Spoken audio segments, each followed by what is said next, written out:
নেতা হবে পুরুষ, মহিলা নেতা হতে পারবে না।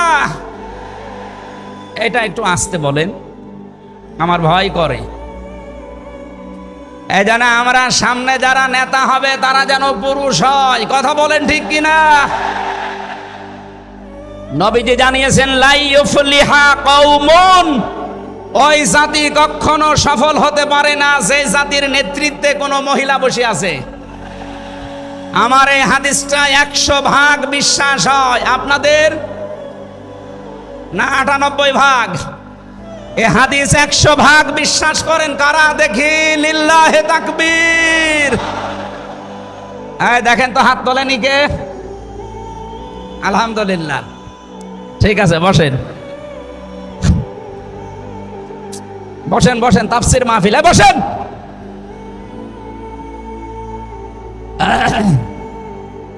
এটা যদি আমরা মেনে নিতে না পারি, এই 54 বছরে আমরা যেখানে ছিলাম আরো পেছিয়ে যাওয়া লাগবে।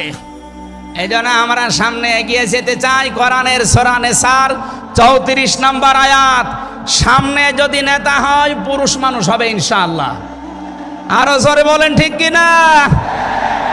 5 নাম্বার পেয়েছি সূরা বাকারা 124 নম্বর আয়াত, কোন জালেম নেতা হতে পারবে না। আমাদের জাতির পিতা হযরত ইব্রাহিম আলাইহিস সালামকে দিয়ে আল্লাহ উদাহরণ দিয়েছেন। আপনি সূরা বাকারার 124 নম্বর আয়াতটা পড়ে নেবেন। সুতরাং যারা জালেম হবেন সামনে তাদের নেতৃত্বে আসার দরকার নেই, আপনি ভিক্ষা করে খান। কথা বলেন না কেন? আমরা অনেককেই দেখতে পাচ্ছি এই যে দ্বিতীয় স্বাধীনতার পর থেকে অনেকেই জুলুম আরম্ভ করেছেন। আপনারা থামবেন, আমরা সবাই মাজলুম এই দেশে, শুধু ওই 14 দল বাদ দিয়ে।